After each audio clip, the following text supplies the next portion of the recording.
All right. Hopefully you're sitting down. Hopefully you're ready for this episode. It is a doozy. It is a big, long episode. It's about an hour and 15 minutes, but oh my gosh, the information I'm about to give you is juicy. It is so good. A lot of people may or may, well, I don't think a lot of people know this, but we had our worst performing launch in September of 2022. And we just wrapped up in May of 2023, 6 months later, or roughly 6 months later, our best performing launch we have ever done. So we literally went from worst performing launch to best performing launch in 6 months. And here's what I share. I share with you all of our numbers from this last launch. So everything from ad spend to opt-ins to payouts to commissions we had to pay to how many units in sales we had. I even break down our strategy, what we did differently, how many sales calls I break down everything for you. But the most important thing here is that I basically break down what we've done over the last 6 months. I break down why our launch, my analysis of why our last launch didn't do well, which put us in a really bad spot, what we did over the next 6 months to fix it, to pull us out of that bad spot, all the lessons learned. I break down the strategy we did, the strategy we're using, the strategy in the launch. I break down everything for you. This is a big episode.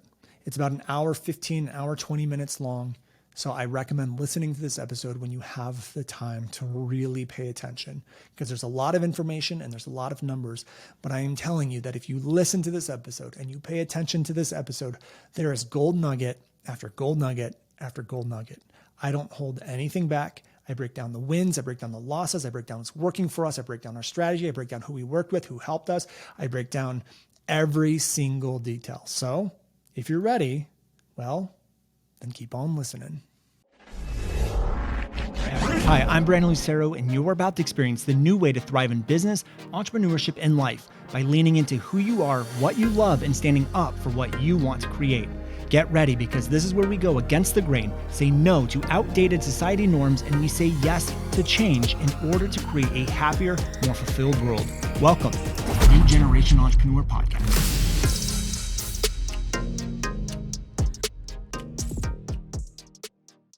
All right, here we go. This has been an episode I've been wanting to record for a while. We'll see how long it goes. Hopefully it's not too long, and hopefully it's packed with a lot of really good details and information, and it's a great story for you. I would say the last 6 months have been one of the hardest times I've had in business in a while. I would say, for those of you who've been following me for a while and listening to my story, back in 2018, I had a business that did around $500,000 a year. And I had a business partner at the time. So a lot of that got split amongst the business partner. And I just didn't like what I was doing. And so I ended up just not doing it anymore. And within 3 months was $40,000 in debt. I had all these expenses. I got hit with taxes, and I had to reinvent myself and pivot and figure out what I really wanted to do. And that led me to discovering the Video Forex effect, which did really well. We did $1 million in our first 9 months in sales, and it slowly transitioned into NGM, New Generation Mastery, which is our messaging program. Through the process of creating the Video Forex effect, I learned and discovered that messaging was really the thing that I wanted to do and was good at, and helping people find their purpose and explain what their purpose is and generate sales and change the way they communicate. And that's basically what we do. Is we now have a messaging program. But I would say that was probably the hardest period in business that I've ever had up until this point. And I think even then, back then was probably the hardest. This is probably the second hardest. Here's the reason why it was the second hardest. Back in August or September of 2022, so around 6 months, maybe a little bit more now, ago, we had a launch, and we've always done 2 launches per year. We always do one big affiliate launch in the beginning of the year, the first quarter, and then we always do an internal launch in the third quarter. So every 6 months, we're essentially doing a launch, and that's been our business model for the last 4 or 5 years. And last launch, so in September or August of 2022, so 6 to 7 months ago, we had the worst performing launch that we've had in probably 4 years, 5 years, since I've started the Video Forex effect. That was the worst launch that we have done. And it was the worst launch we've done in total revenue and also in conversion rates, EPL, all those numbers. And so just to kind of paint the picture of like what had happened last year. So last year, almost a year today, we did a launch and it was just over $1 million. It was an affiliate launch. We did like 1,043,000 or something along those lines. And that was great. We were like happy with that. That kept us afloat, brought in some money, profitability. We were profitable, like really profitable off of it. And then 2 or 3 months later, my integrator, who had been with me since the beginning of the Video Forex Effect, like when I was $40,000 in debt, I needed to hire a project manager. We brought on Taylor. She basically built the Video Forex with me. She really didn't know anything about the space. She got to learn. She helped me build the product out, launch it, build a team, hiring, like all the wins, all the losses, everything that I had to go through over the last 4 or 5 years, I did it with Taylor. And it was just Taylor and I taking on the world. And, you know, we eventually built out an amazing team with a lot of people that are still with us today. And then right after the launch last year, where we did 1,043,000, Taylor got a job offer that she couldn't refuse. I couldn't match it. So she ended up leaving. And that was a big shock to me because I just kind of envisioned that we would be running things for a while together. And, you know, I just didn't know. Well, let's just put it this way. The business had been running, doing $2 to $2.5 million for the last 2 or 3 years from that point. And I really didn't have to work that much because Taylor was the integrator running the day to day.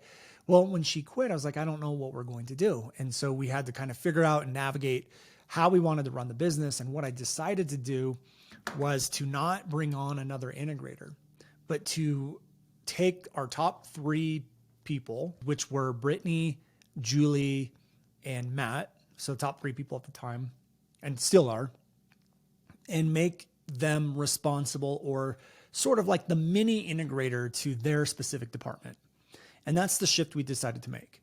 And just to see how it would go. And so Matt became director of growth. Brittany was the manager of growth and running the podcast and our launch manager as well.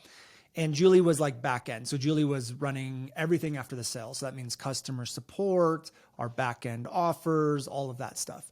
And so they essentially became the integrators of those roles. And so we were trying to, and this all happened, I think in June, around June of last year, maybe sooner, could have been May. I don't remember, but somewhere around then. And then, so we had to navigate that.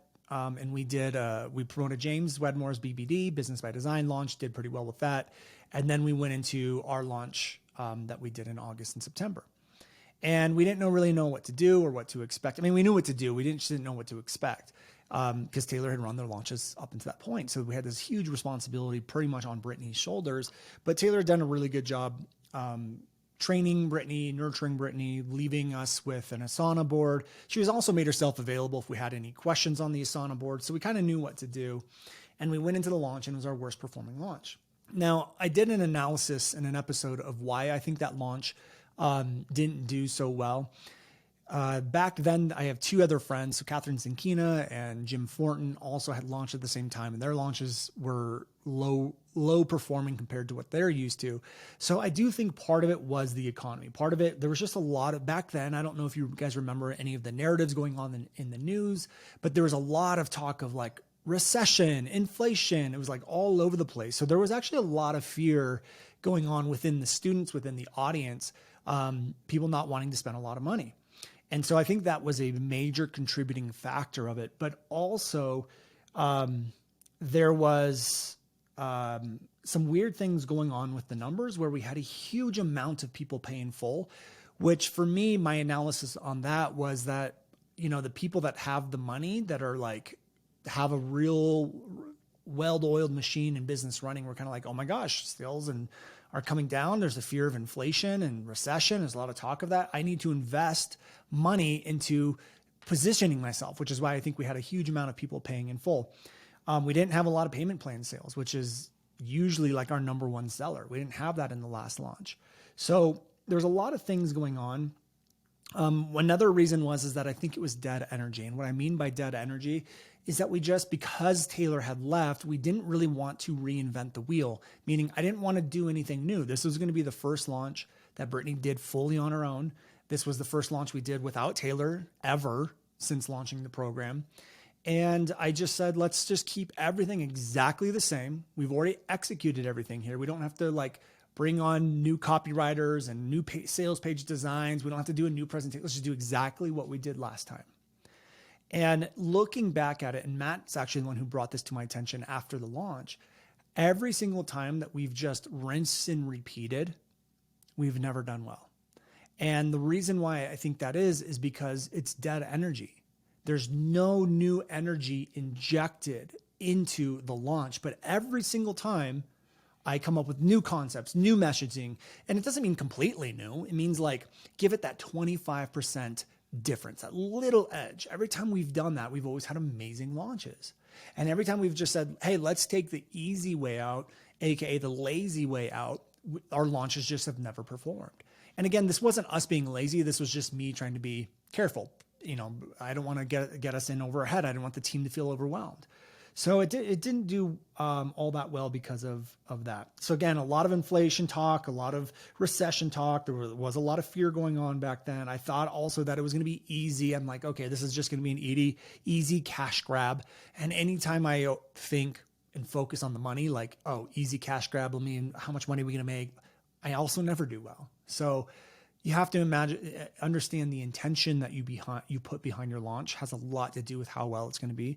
What type of energy are you putting into it has a lot to do with it. And what's going on in the narratives in the world has a lot to do with it as well. So just to kind of recap, the numbers of that last launch, when EPL about $34. So every lead was worth about $34, which is pretty terrible for us. Our CPL was about $17. So it cost us about $17 to get a lead. And our opt-ins, we had about 10,341 opt-ins. And our total revenue on that launch was $359,398. Now, so we did about a little over basically $360,000 on that launch. And we spent about $150 in ads. So I know there's some of you guys that are probably like, well, Brandon, that's a profit of like 200 something thousand. That's pretty good. It is pretty good. Like, I'm not complaining about that. We didn't lose money on the deal. However, that 360 is projected, meaning that if everyone makes their payment plans, no one cancels their payment plans, that's what we would have made. And we do a pretty good job of collecting payments and all that stuff. We don't have a big drop-off rate or anything like that. So let's just say we made $200,000. You have to understand, when we launch, and our business model is launching every 2 months or every 6 months, that money carries us for 6 months. $200,000 does not carry my company for 6 months. It just plain doesn't. Our expenses are too high. So my expenses within my company are over $100,000 a month. Now, keep in mind, some of you are probably going like, what? How is it that much? Well, we spend a lot of money on ads, number one. We also have affiliate payouts. So those already are pretty hefty. Like, those are pretty big. So if we're doing 2.5 million, we're probably profiting 30% every single year is kind of the average. Let's take ad spend out of the equation. Let's take affiliate payouts out of the equation. My payroll for myself, my team, my coaches, and contractors is probably $40,000 to $50,000 a month. That's what our payroll and just base expenses. And so $200,000 over 6 months doesn't cover payroll. It doesn't cover payroll for 6 months. So it kind of put us in a little bit of a bind. So I had to start thinking about, what are we going to do over the next 6 months? It was a pretty scary spot to be in. There was a couple things that kept me level-headed. Number one is I've been very careful not to overextend ourselves on our expenses and payroll and stuff like that over the last couple of years, where we've been able to build up a pretty nice savings inside of the business. And so the business itself has a pretty nice savings. I personally also have a decent amount of money in savings and in assets and things like that, where I kept telling myself, with our savings that we have in the business, with your personal savings, you guys can be totally fine to carry you to the next launch. Like, there's no way that we would run out of money. So that was nice. But spent a lot of time and effort and energy building up that savings account. I didn't want to have to drain it over the next 6 months. And I didn't know if this last launch was going to do very well. So my goal over the next 6 months was we need to reinvent ourselves. We need to reinvent our business model. I don't ever want to be putting myself back in this position. And what I want to do is I want to take launching and I want to make launching icing on the cake, but not our bread and butter. So I started looking into how to do that. And so we came up with a plan of what we wanted to do over the next 6 months, because that launch was scary. I kept telling myself everything's gonna be fine. And I really had to get into my own personal development, keep the team motivated, not let the team know like I was having some days where I'm just like totally just not able emotionally to really function. And I just was trying to be as optimistic as possible and keep the team in the right place. And things started to click and things started to fall into place. And so we came up with a plan. So based off of a lot of the data we were seeing, I wanted to come up with a very no-brainer offer. And that meant redoing some of the offers that we had. So at the time, 6 months ago or 7 months ago, we had an offer of which was NGM, our flagship program, for basically $3,000. And then we had our mentorship program, which was a year-long program. And we wanted to move it up to $17,000. However, heading into the launch in August, with all the talk of recession and inflation, I told the team, I'm like, guys, I don't think people are going to pay $17,000 for our mentorship program, a year-long mentorship program. So what I decided to do, and I said, I want to raise the price on it because we need better margins on that program, because our program is one-on-one coaching, small group coaching, and larger group coaching. It's like, there's no way you don't get the support in our program. And we set it up intentionally that way, but it costs me, the margins on it are pretty expensive because I have to pay for the coaches and one-on-one calls and all of that stuff. So I told the team, I'm like, I think we should move the program down to 6 months. And there's a couple reasons why. I wanted to be under $10,000. That was the main thing. And I'm like, how do we make this offer $10,000? I'm like, let's just cut it in half.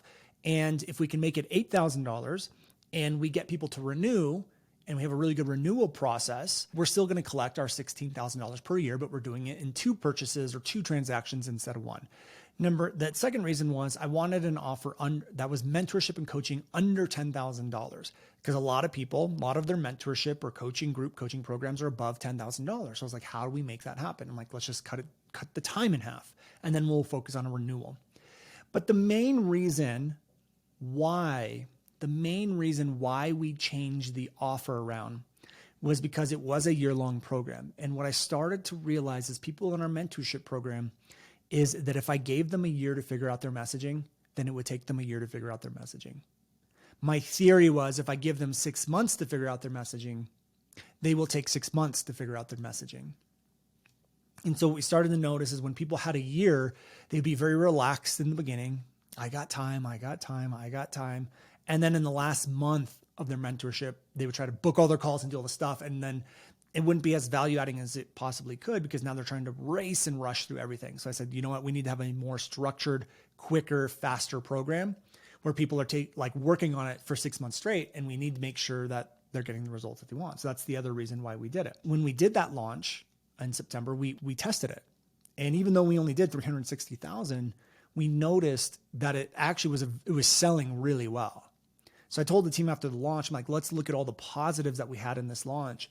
And one of the positives is that this new 6-month structure under $10,000, it's selling really well. Let's go all in on this, but how do we improve on this offer? So we decided to look at this offer and go, all right, we need to add something to this offer that we haven't added yet. And the number one request we were getting from our students was, Brandon, this messaging is great. My messaging is amazing. It's working in my content. But how do I inject this messaging into a webinar or a sales mechanism? And I never wanted to tackle that because I'm like, look, I'm not here to help you with your sales or your funnels. I'm here to help you with your messaging. But we kept getting question after question after question. So I decided, you know what, let's just do it. So we ended up adding in ads training, email training, and giving all of our launch emails, and then building out our 7-figure webinar framework. And we put that into our new offer. So as soon as that launch was done, we kept the same time frame, the same price, but we decided to add in 2 things. the webinar and ad training and sales mechanism training and email training, and something called Define Your Plus. And so what we basically did is we took our flagship program and added a phase before it and a phase after it.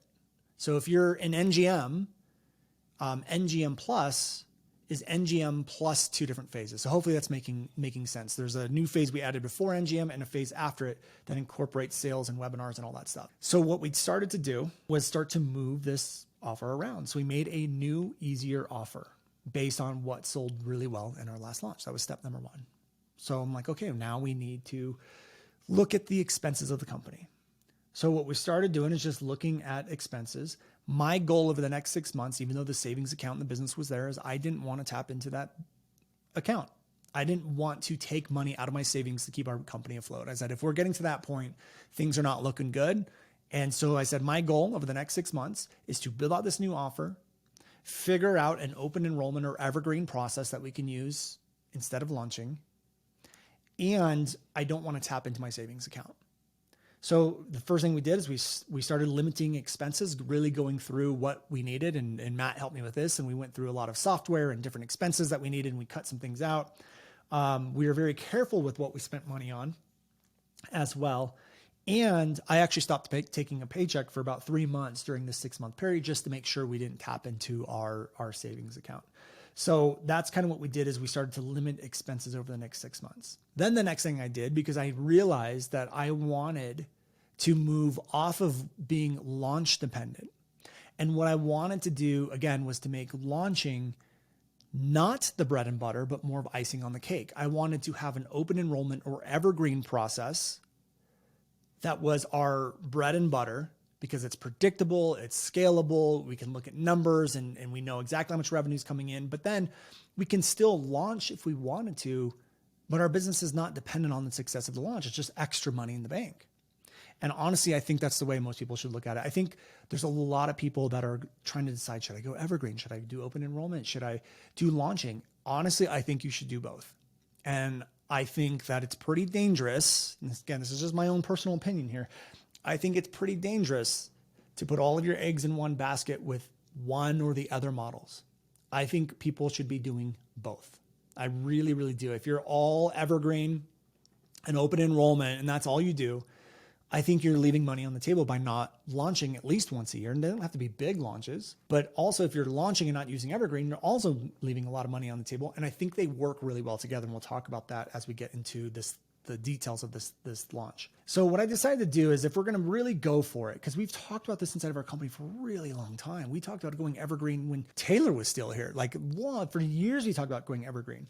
And I said, if we're going to do it, then let's effing do it and let's go all in. So I actually paid $40,000 over the 6 months in mentors, coaching, and consulting. So even though revenue was down, even though I had unpredictability in where our money was going to come from, I didn't know where our money was going to come from, even though I didn't want to touch our savings account in the business, I still forked over $40,000 in mentorships and coaching because I didn't know what we were doing.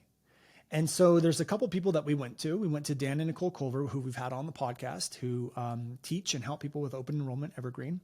We also talked to Rose Radford, who was a student of ours, NGM, an NGM student who also teaches evergreen and open enrollment. And she does over 7 figures a year in her program with that. So we had some consulting with her and talked to her for a little bit. We talked and worked with Dan and Nicole a little bit deeper. And then we also ended up working with and talking to Cole Gordon's company, closers.io. And they're basically a sales coaching team. And he runs and coaches the sales teams for people like Tony Robbins and a lot of different people like that. So we ended up investing into these 3 people and figuring out what was the best method for us. And again, the goal is over the next 6 months, we knew we wanted to launch again. However, we wanted to dedicate the next 6 months to figuring out open enrollment and evergreen. So that's what we did. We paid over $40,000 and went after that. So what we started doing is we started taking that main core offer, the NGM Plus, which was 6 months for $8,000, and we started testing it. And we started testing different ways to position it, different themes, different webinars. And what we started to do is we started to do weekly webinars. So we started with 2 of them. One of them was called like the 7-figure webinar framework. I figured let's show people how we're doing 7-figure launches and webinars and live presentations that have done over 7 figures in revenue. And so that was one webinar we started testing. And then what I did, and this is what I teach our students, is I just went back to our last podcast episodes, like the last year, and I said, what podcast episodes have gotten the most downloads, the most outreach, the most traction, the most engagement? And there was one episode titled, How to Create Content That Gets People DMing, Asking How to Work With You, something along those lines. And I said, you know what, let's do a webinar titled How to Create Content That Gets People DMing You in 72 Hours. And so we started testing both of those webinars. Now, the 7-figure webinar did extremely well with our students and warm traffic, meaning that people that had been in our ecosystem for a while were eating it up, loving it. They were absolutely loving it. But when we ran cold traffic to it, it wasn't landing at all. So we were actually closing some students. And so the process was get them on a weekly webinar. Let's make an offer for this new program. And we make the offer on a sales call. So it's a webinar to sales call to a sales call that then closes them into this $8,000 program for 6 months. Again, was absolutely loving it. It was converting well. We were getting sales. So we started making like $8,000 sale, $8,000 sale, $8,000 sale. So I'm like, this is great. It's working and we are making some money. However, your warm and current audience is going to get tapped out at some point.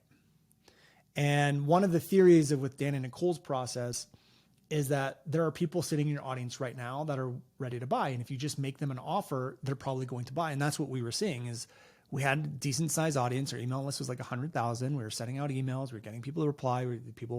And we had some momentum with it. But when we ran into cold traffic to try to scale it out, it just wasn't working.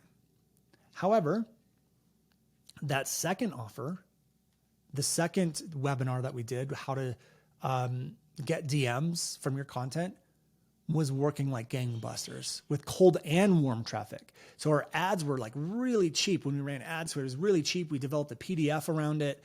And it's just like the cheapest leads I've seen in years. People are just opting in for it. And so that was great. But the problem is how do we take the transition with both of those and make it about and sell a messaging program? So I had to work on the transition. So the beautiful part about doing weekly webinars is that you get to test.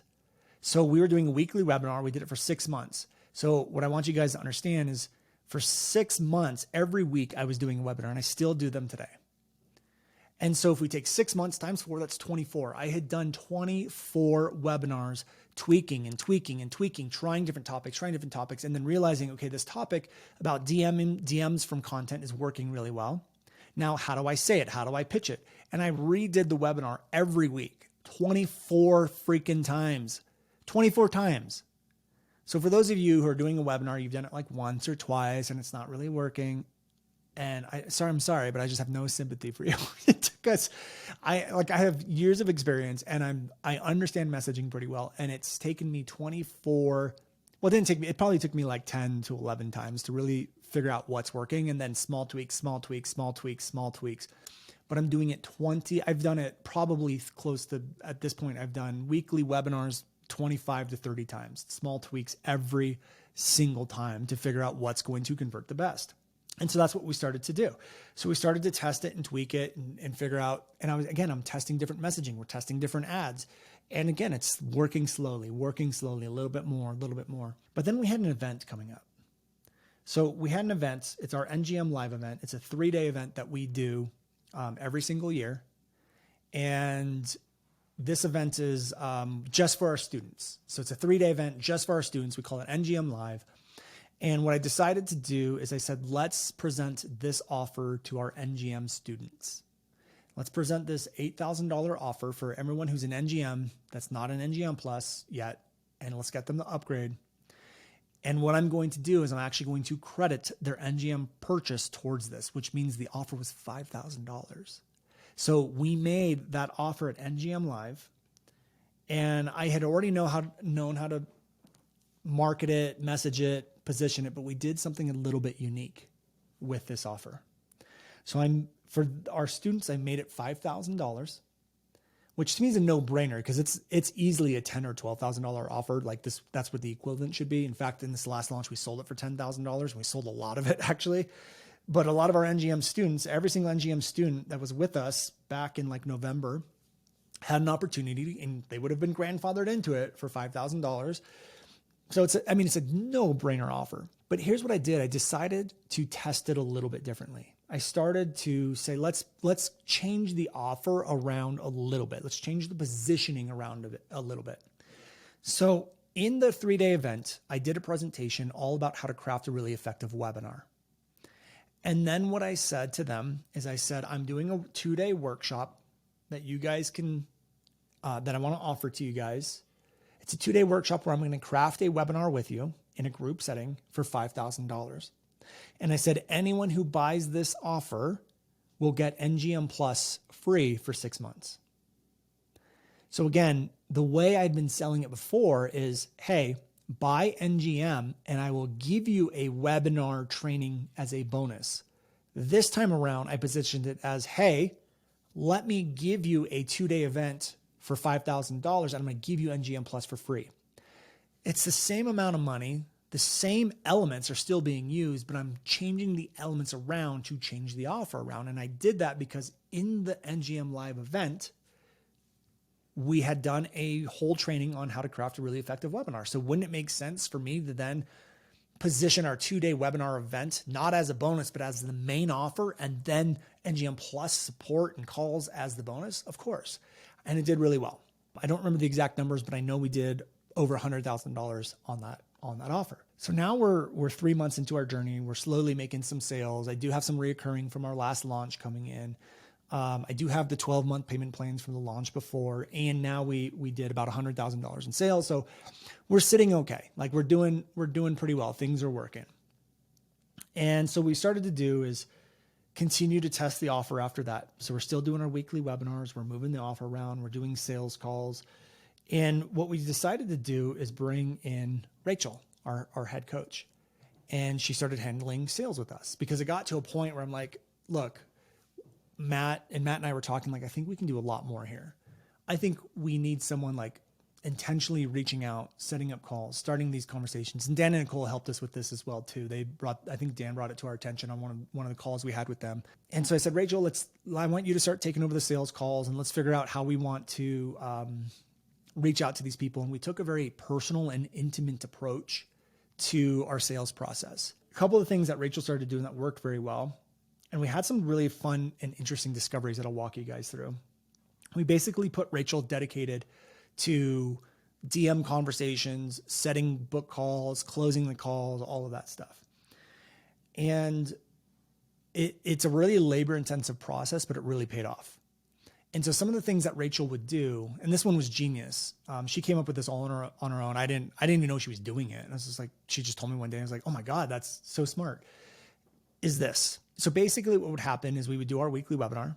People would have to register for it. Again, there's no opt-in page. It's just like we would send people a Zoom registration page and they would just register on the Zoom registration link.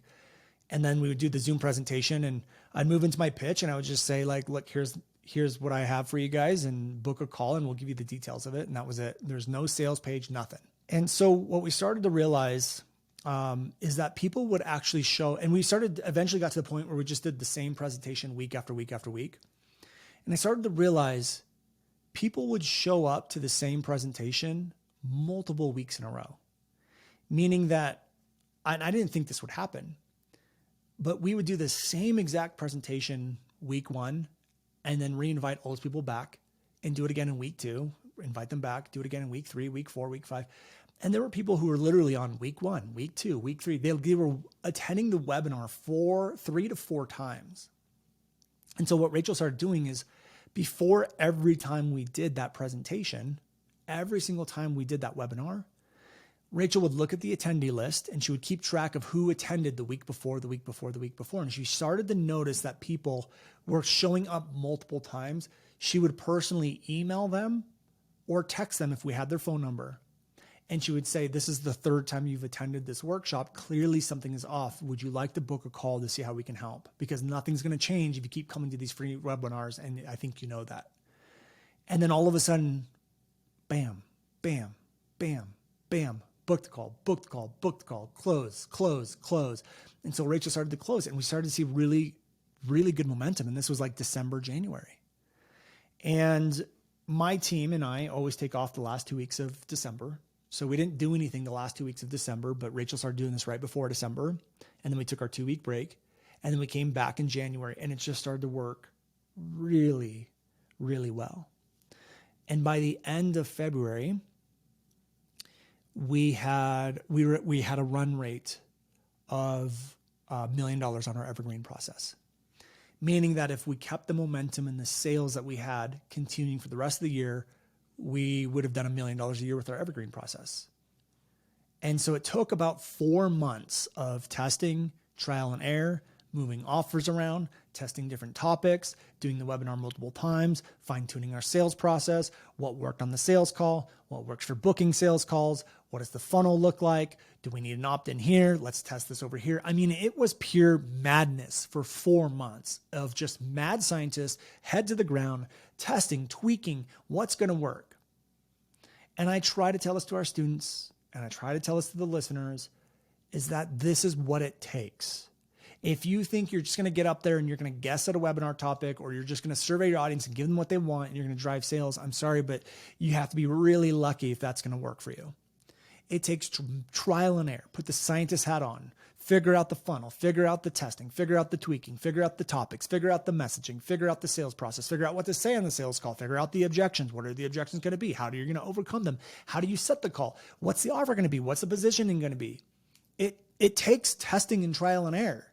And that's what we did for 4 months until we finally found a process that works. So now we're in January, February, and we knew we were going to launch in March. So here's what we decided to do. What we decided to do, we realized a couple things that were really interesting. We realized that with this evergreen and open enrollment process, I would say this is my biggest takeaway from doing this open enrollment process. My biggest takeaway is that for the longest time, I have been taught this one thing about launches, which I don't think is true anymore. Well, I think it's true, but I think there's something deeper that we're missing. The thing that I've heard about launching for so long is that it takes sometimes 3 to 4 launches for someone to buy. And there's truth in that. Sometimes it does take people 2, 3, 4 launches in order to buy. So when you hear that advice, you think, okay, like these sales will happen in 3 or 4 launches. But if you launch 2 times a year, 3 to 4 launches takes 1.5 years to 2 years. What we realized from the evergreen process, it really has nothing to do with how many times you're launching. It has more to do with how many times does someone have the problem that they cannot fix on their own, sees your offer and says no to it. Again, it's how many times they're presented the offer when they know they have the problem. They're presented the offer and they continue to say no to it. So it has nothing to do with how many launches, but everything to do with how many times they see the offer while they have the problem. They know you can solve the solution and they say no to it. They're only going to say no so many times before they either just stop attending the webinar, stop looking at the offer, or they actually buy. So the process that would normally take 1.5 years to 2 years was taking 3 weeks. Or 4 weeks, because they would see the offer 3 or 4 times. Rachel would reach out, book a call. How many times are you guys going to continue to see this offer and not buy?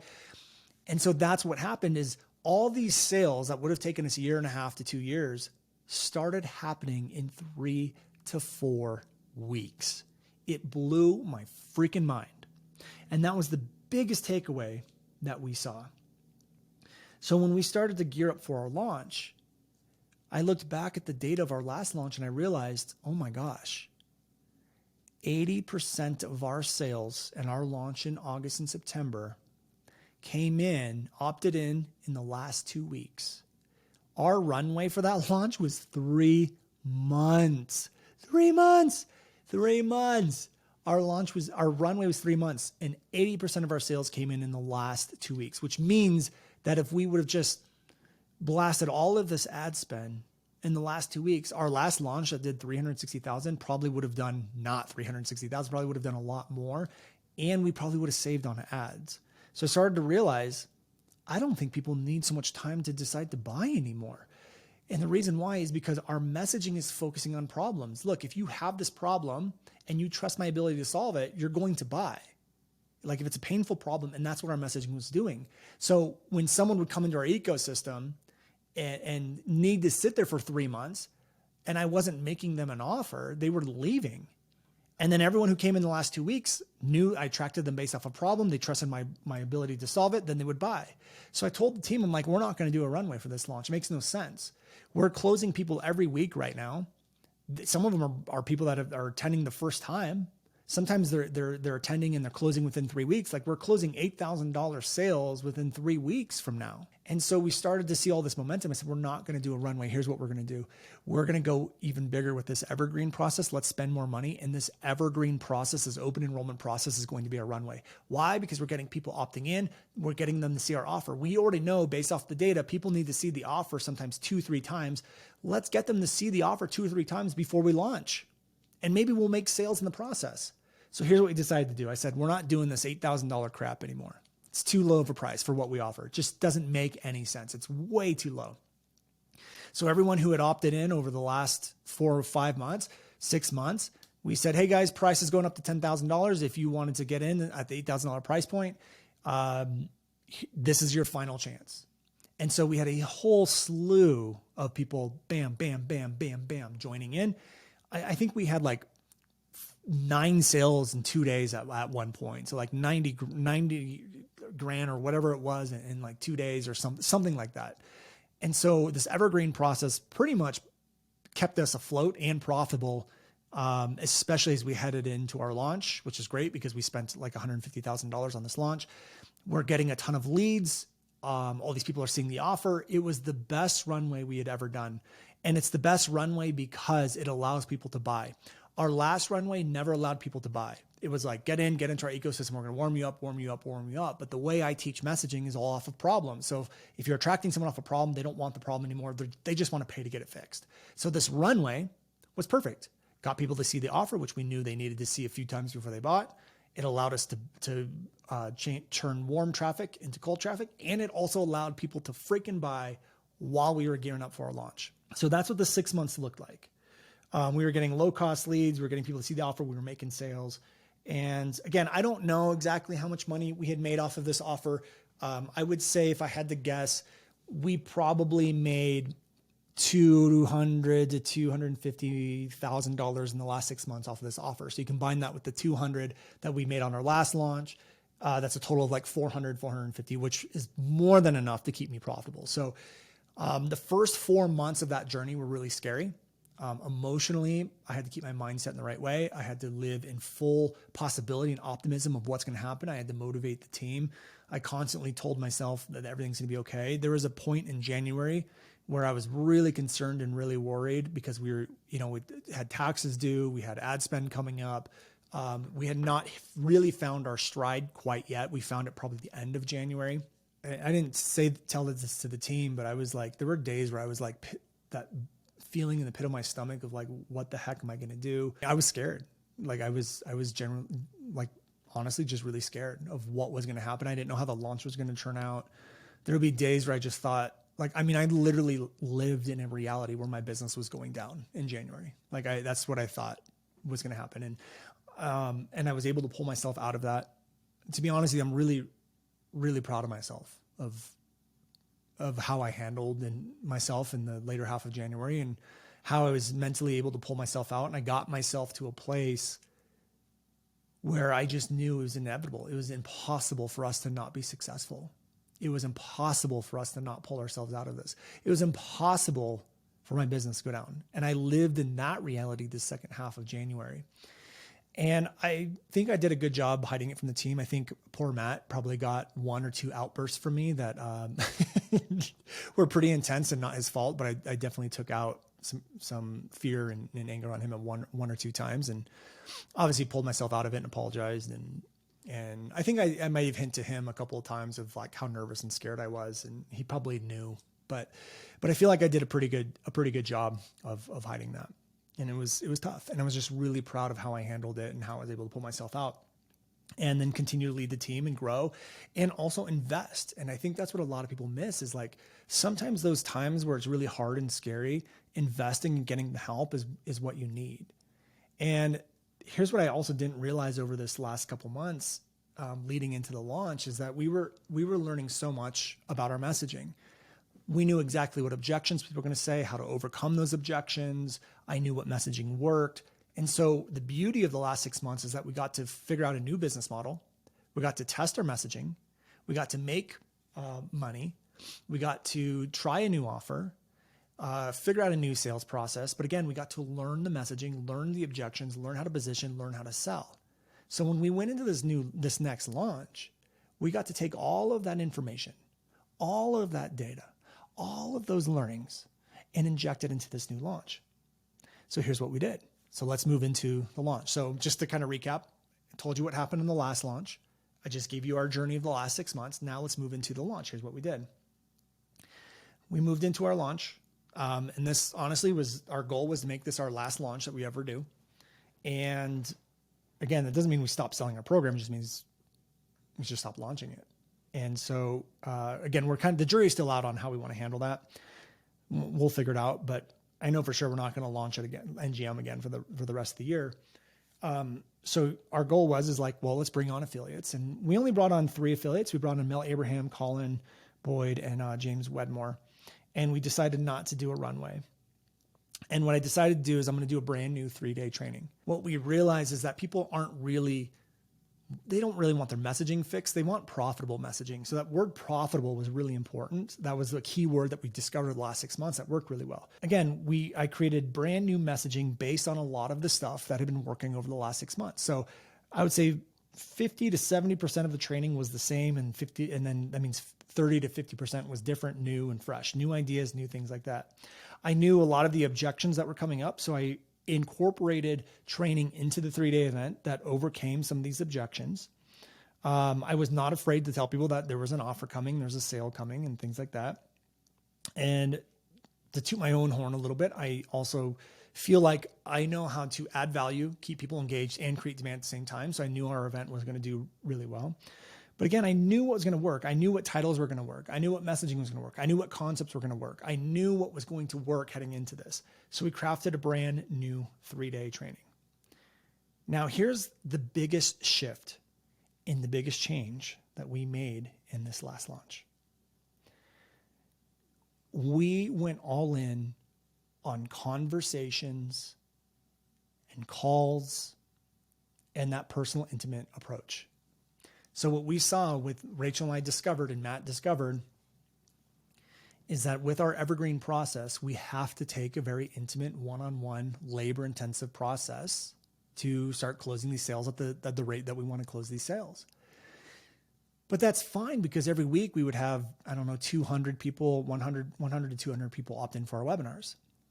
But we wanted 10,000 people to opt into our launch. So the question now becomes, well, how do we give a intimate one-on-one approach when there's 10,000 people coming in within 30 days? Like how do we maintain that? So we came up with some ideas.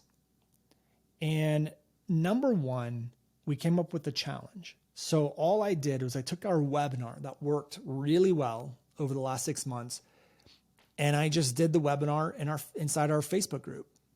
And so for the first 3,000 people that opted in for our launch, they got to go through our challenge. But I already knew the challenge worked. I already knew that training worked. So the challenge was this. I did a 45-minute training, which was our webinar. And then the challenge was to take action on it. And if they take action on it and they get a result, they can DM me personally, and I will show them how to take the next step. So basically, our challenge was, hey, follow this framework, and you will get DMs within 72 hours. If you get DMs within 72 hours for the next week, you can DM me and I will personally walk you through how to close those DMs. Again, that's all our weekly webinar is, how to get DMs from your content. We just did it again inside of our launch, inside of the Facebook group, because we knew it worked. And I wanted their students to get results before we even did our main event. But the other side of that is when they DM me, guess what? That is a conversation starter. So I'm starting a conversation with our students or our potential students, with our audience, based off of them already getting a result, taking action on what we're saying, and me coaching. So if they're already listening to what we say, they're following our frameworks, and they're getting results, and they're getting coaching from me, what do you think the chances of them purchasing is going to be? Probably pretty high, right? And I can continue those conversations when cart opens. I can reach back out to them. Hey, did you want to book a call with the coach? Did you want to do this? And that's what our goal was, is let's start as many freaking conversations as we can. Let's get them to then book a call, and let's close them on a call. Okay.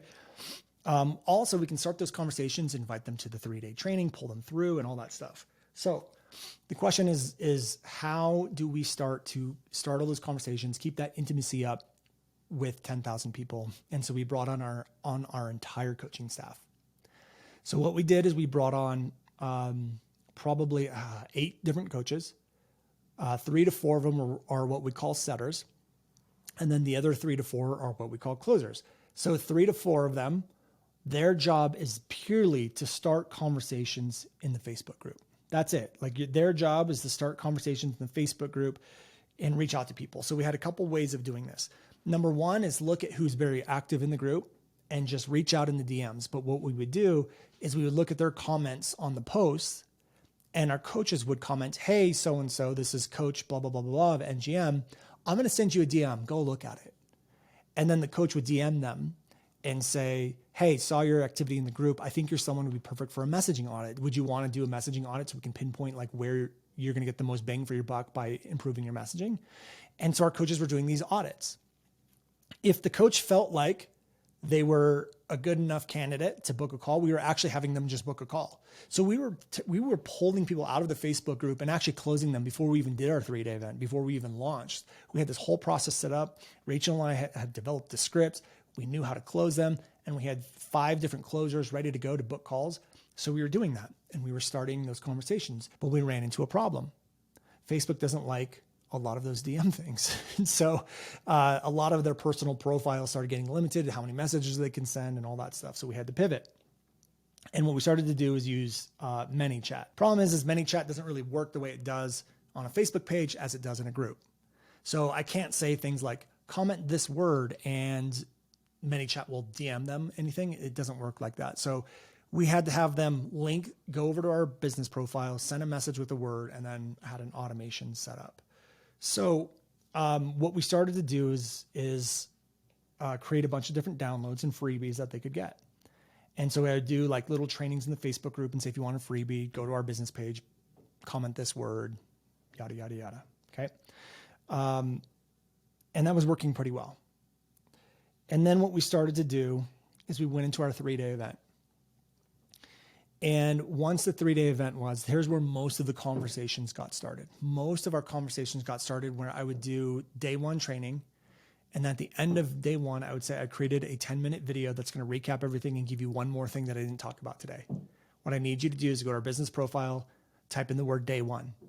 And what would happen is that the automation would send them the day 1 training, and then another message would come up that says, our coaches are ready if you want a free audit call. Click yes if you want to.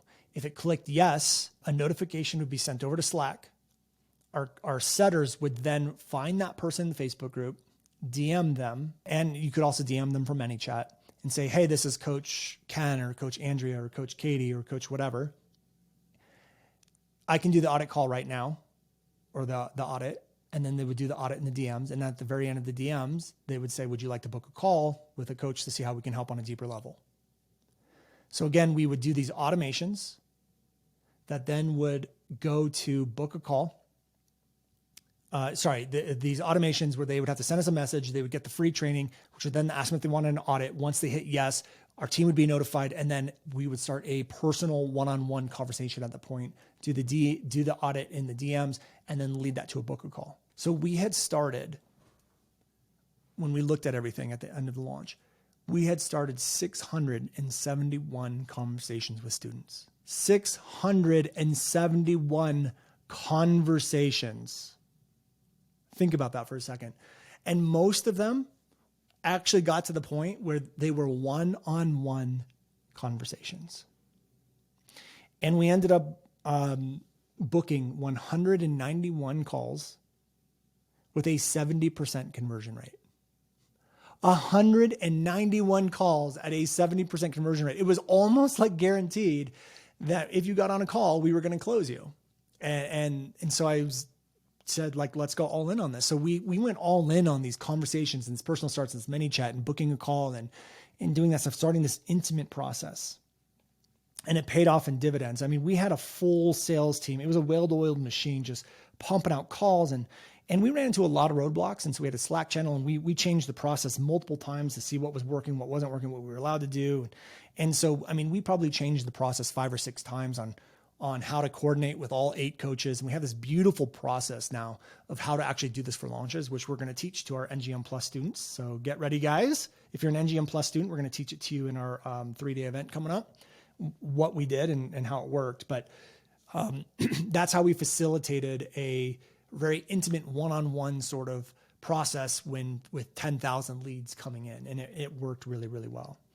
So what we started to do, obviously to get people into our launch, is we started testing ads, but we had set up Wicked Reports this time, which tells us not only what ads are converting really well, but which ads actually are going to produce the most amount of sales. So we got that information later. We had an ad that we called a barbecue ad, which is me talking to myself about some of the problems I'm having with messaging and some of the fixes. That has worked for us for the last 2 years. We tried it again. It continued to work. We did another ad, which is what I called a black and white ad, which is just text on the screen asking people if they have a problem. So it's something like, are you struggling to figure out how to communicate with your audience? ? That one did really well also. And again, it's very simple. It's just white box of black text with a problem focused question. And then Matt came up with this idea to do this ad about GPT, my take on GPT, however you say it. And I would say, ChatGPT is all the talk and blah, blah, blah, blah. But it doesn't mean we neglect our messaging. And if you're having this problem, it means you've been neglecting your messaging. So ChatGPT, or however you say it, was the lead in to then transition to messaging. And I got a little worried. I told Matt, I'm like, dude, I think people are coming in because they think they're getting training on ChatGPT. I think we should turn it off. So we turned it off. And turns out, because of Wicked Reports is tracking everything, it was actually one of our best converting ads when it comes to sales. So again, as a business owner or leader, you're never going to make all the right decisions. And that definitely was probably one of the worst decisions I made in this launch. But again, you don't know that information until the very end. So anyways, we ran ads. We're doing all that stuff. We had a 3-day event. Based off the momentum in the Facebook group and things like that, it just was huge. We had over 1,000 people on day 1. I don't know the numbers on day 2 and 3. Our software we use doesn't actually show us that because we had too many opt-ins. It doesn't make any sense. Software is so stupid. I can't remember the name of the software we use, but when you get over 7,000 leads, they stop showing you the show up rates. I don't understand. It's the dumbest thing I've ever heard of. We'll never use that software again. It's the stupidest thing. But we had 1,000 people the first day. One of the things that worked really well in this launch is that after each day, I always tell people to use hashtag breakthrough day 1 or whatever and post their biggest breakthrough from day 1. And we give out prizes. So it's like, hey, my team's going to pick the number 1 best breakthrough and we're going to give you $200 or whatever it is and raffle off a one-on-one day with me or a one-on-one session with me.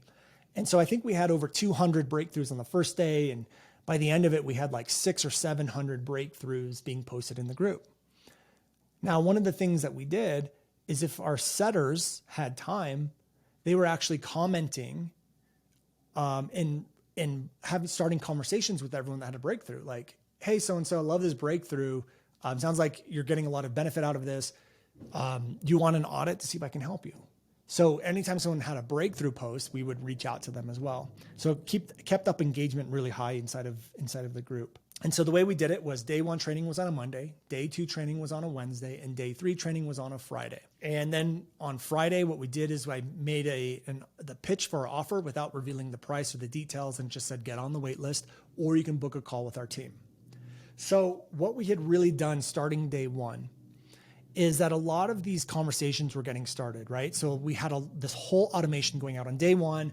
I said, send us a DM day 1. We're going to send you this free training. And then we had these audit calls to book a call, right? So we had our sales process was working before we even opened up a cart. So from day one, people were messaging us. I want the day one video that you said, and then bam, automated message. Do you want an audit? Yes, I want an audit. One of our setters came in. Let me give you an audit. Do you want to book a call? Yes, I want to book a call. They get on call to closer and we close them. So by Friday, our final day, our final training, I want you guys to understand this. I haven't even made an offer or talked about in detail what our program is or was. I mentioned our program, like I said, inside of NGM, which we'll talk about next week, has blah, blah, blah, blah, blah. But I never actually, until Friday, at the end of Friday, day number 3 is when I finally sat down and said, here's what we have for you. It's coming, get ready, get on the wait list, book a call. On Friday, by the end of Friday, cart opens on that Monday. Again, I have not made the offer. We had over $100,000 in sales. Just from that DM to audit, to book a call, to sales call process. We had done over $100,000 by the end of day number 3 of our training. I want you guys to think about that for a second. When is the last time you've launched or made a sale or an offer and you were making sales before the training was even done? That's what we were doing because we had spent the last 6 months developing a kick-ass sales process that we just kept implementing it during the launch. We didn't wait till open cart to make the sales. It's like, we know how to sell this thing. We know the objections. We know how to pull people in. We know how to have these intimate conversations. We know everything. And again, I want you to keep in mind, we did that $100,000 without a sales page. There's no sales page. They don't even know what the offer is. I told the team, do not give out the sales page, close them. And that's what we did. And we closed them because we weren't focused on what's included in the program. We focused on here's what we do. Here's what our process looks like. Here's why it works. Here's how it works. What are your objections? What are your concerns? Let me overcome them. And our sales process was so good, we didn't even need the sales page to do $100,000 in sales by the end of Friday. Now, Friday comes along. We tell people to book a call. The weekend comes along. So our team is doing sales calls all weekend. If we have a gap in the calendar, our setters are going out, reaching conversations, getting people to book calls. Anyone that was on the wait list got notified Sunday that cart is open for them. So we always like to open up cart, 15 hours early for people on the wait list. So over the weekend, through the sales calls that we had and opening up cart just for the wait list, by Sunday night, we were at $250,000 in sales. $250,000 in sales before cart even opened. That's where we're at. Day 1 opens up. We did another 300,000 or 400,000 or whatever it comes out to be. But by the end of day 1, we were at $584,637 by day 1. Day 2, we did another $41,000 in sales on day 2. So now we're at a total of $626,481. But day 2 is always going to be the slowest day of our launch. So we decided to do something. We did something a little different. We gave out a 24-hour access free trial to section 1 of our program. So we said, hey, for those of you who are on the fence, you want to take a preview of the program. And it was another DM thing. DM us this word, and we will give you access. So people would DM us. We gave them the link. They could sign up for a free trial of section number 1 of our program. And then again, that starts conversation. So then we had an automation go out that says, would you like to book a call with the coach after going through your thing? And so we had 68 people that we gave access to and 14 bots. So 20% of the people that trialed it ended up buying, which is, I thought that was great. And we had no idea how that was going to work out. Worked out great. Day 3 comes along. We did $92,629 on that day, putting us at a total of $719,110. So now we're going into our final day. We're going into the very last day. On the very last day, we did $318,35 on the last day, putting us at a total of $1,037,145 by the time cart closes. Now, this was really cool because I was sitting there because we were so close all day. It was like, okay, we went into day 1 with $719,000. I was like, oh my gosh, are we going to do it? Are we going to hit a 7-figure launch? I really hope so. I really hope so. I'm like, it's going to be close. I really hope so. So I was sitting there all day and it went to like 800 and then it went to 900. It was like nighttime. It was like dinner time and we're at like 9:20 and like, oh my gosh, we're going to do another 80 grand by the time cart closes. And I was sitting there. I stayed up till midnight. The rest of the team went to bed. I stayed up. I stayed all the way up to midnight. And we were like $990,000. I was like, oh my God, there's 10 minutes to go. And we got an NGM Plus sale at 10 grand and put us over the edge. And then all of a sudden, the last 10 minutes, it was like sale. Like people were just waiting to the last minute. So we ended up at $1,037,145. And then there's what we call a scraggler phase, which is all the people that missed cart ending for whatever reason. Time zone difference or whatever. So the next day we had another $55,253 come in from what we call scragglers. Again, these are people that like needed more time to like pay the bill, or, like maybe we're waiting for their paycheck to come in, or again, missed cart and just wanted to get in, or whatever it is. We call them scragglers.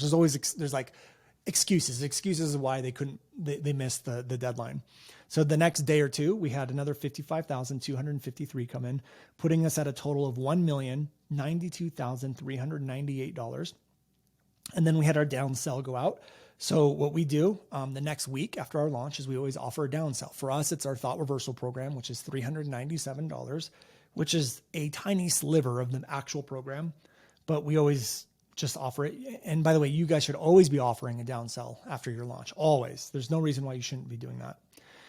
So we did another $38,000 off of that, putting us at a total of $1,130,408. So 1.13 million. Then we did something a little bit different. We've never done it before. We call them upgrade calls or accelerator calls. So we did a little test. We handpicked 40 people that just bought the NGM program, but not NGM Plus. And we invited them to an accelerator call, which is where they get a one-on-one call with the coach to kind of figure out the best plan for them, how to attack the program. And it's like a 15-minute call. And then the coach makes a decision. Is this person a right fit for NGM Plus? And we just handpicked like 40 people. And then if they were a right fit for NGM Plus, we tried to upgrade them on the call. So we ended up doing 40 calls and ended up upgrading 2 people. So that brought in another $14,000. Not a great conversion rate, but still profitable. We made another 14 grand off of it, putting us at a total of $1,144,431. So that's our final number as it sits right now, 1.14. So 1,144,431.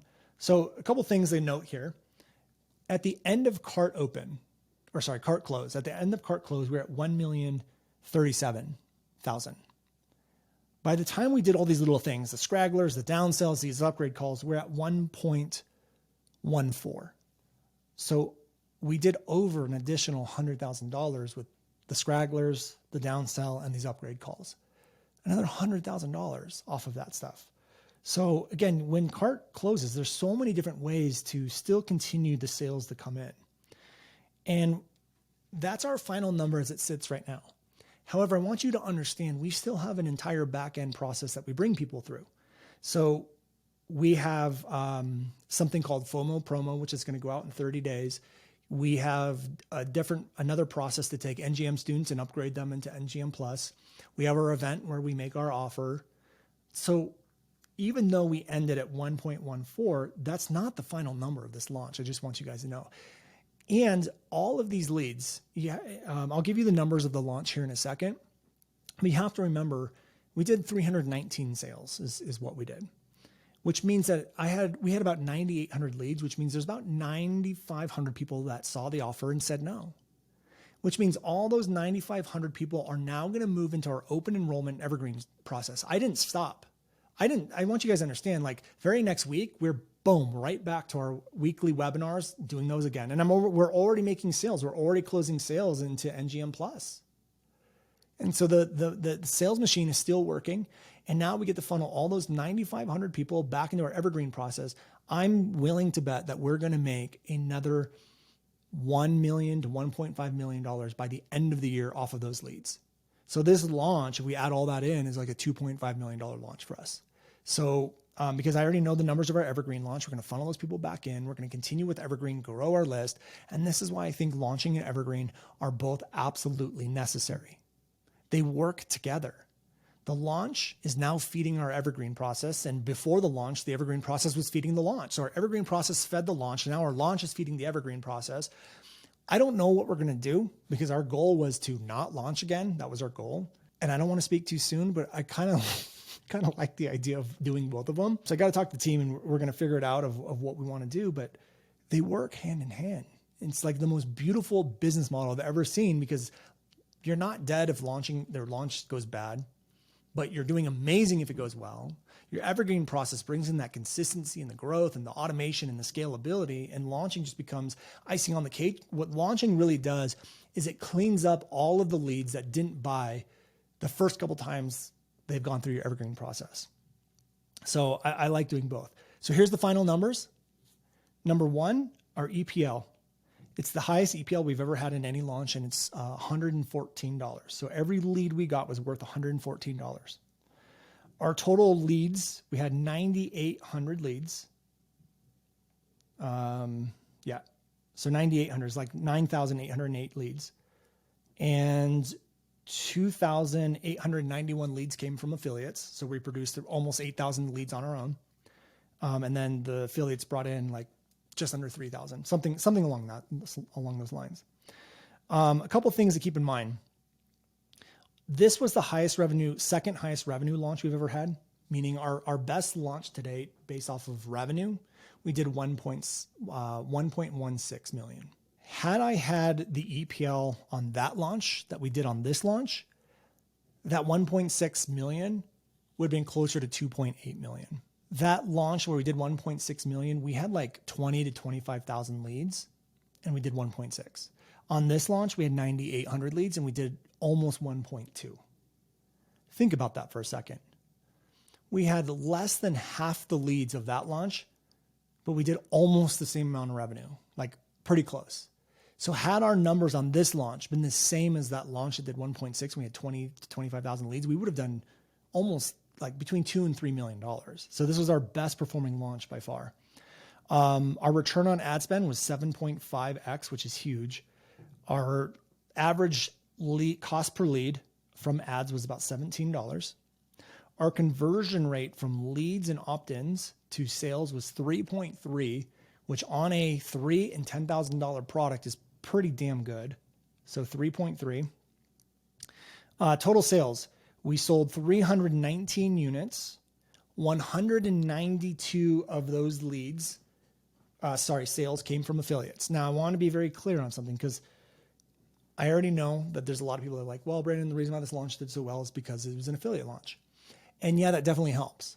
However, what I want you to realize is number one, just because you have an affiliate doesn't mean you're going to make any sales. You still have to convert their leads. So if you don't have a great sales process, you don't have your messaging dialed in, you don't have a sales process dialed in, you don't have your sales mechanism dialed in, you don't know how to handle objections or anything like that, you're not going to do very well. Okay. So even if you have an affiliate, it doesn't mean you're automatically going to be successful. Number two is the affiliates we brought on, we share a lot of the same audience, which means had I not brought on an affiliates, I still would have had a lot of people who bought underneath the affiliate buy, but it wouldn't have been attached to an affiliate because we share an audience. So when you start to share an audience, there's going to be sales you could have made on your own, but you've got to give a commission to an affiliate because that's just the way it works. So especially with Mel, Colin, and James, we all share a relatively same audience. So I think like 45%-ish, maybe 50% of the sales we did on our own. The rest were affiliates. But again, we weren't successful just because we had affiliates. We were able to convert the leads, and there's a huge amount of cross-pollination of the audience, which means we would have closed a lot of them anyways had we not brought on affiliates. So here's the breakdown of units. NGM, our $3,000 offer, was 71% of our sales. We did 226 units and a total of $737,000 in revenue off the NGM offer. NGM Plus, which is our mentorship program, $10,000 offer. We did, that was 11.3% of our sales, 36 units, but it did do a decent amount of revenue. So $383,000. So NGM Plus was 737. This was 383. So almost 400,000 came from NGM offer. And then our thought reversal was 17.6 of our units sold, and it was about 23,000